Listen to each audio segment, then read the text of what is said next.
Il-Ġermanja li meqjusa bħala l-akbar ekonomija Ewropea mistennija timbarka fuq il-pjan biex tolli l-età tal-irtirar taċ-ċittadini tagħha għal 70 sena. Attwalment l-età tal-irtirar fil-pajjiż hi ta' 67 sena.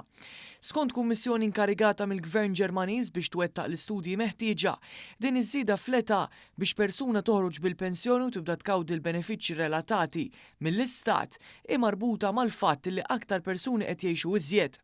Il-Kummissjoni wkoll qed tirrakkomanda li l-pajjiż jelimina għal kollox il-kunċett li persuna tkun tista' tirtira qabel l-età stabbilita jekk tkun ħalset biżżejjed kontribuzzjonijiet kif inhu l-każ f'pajjiżna b'hekk imsejħin bolol. Din il-bidla li mistennija tidħol gradwalment qed tiġi appoġġjata wkoll mill-Kanċillier Ġermaniż Friedrich Merz u skontu l-ebda ċittadin m'għandu għal xi jinkwieta dwar iż-żieda fis-snin tax-xogħol.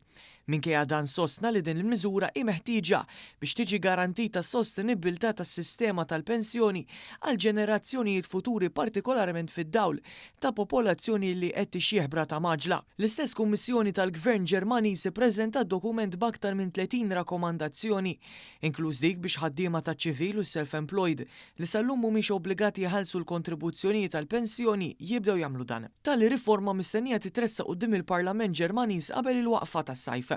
B'kuntrast ma' din is-sitwazzjoni l-Gvern Malti it-tlieta ikkonferma li kif imwiegħed fil-manifest elettorali Int Malta mhux se jkun hemm la żieda fl-età tal-irtirar u lanqas fir-rati tal-kontribuzzjonijiet tas-Sigurtà Soċjali. Dan wara li ntemmet konsultazzjoni pubblika dwar ir-rapport strateġiku tal-pensjonijiet 2025.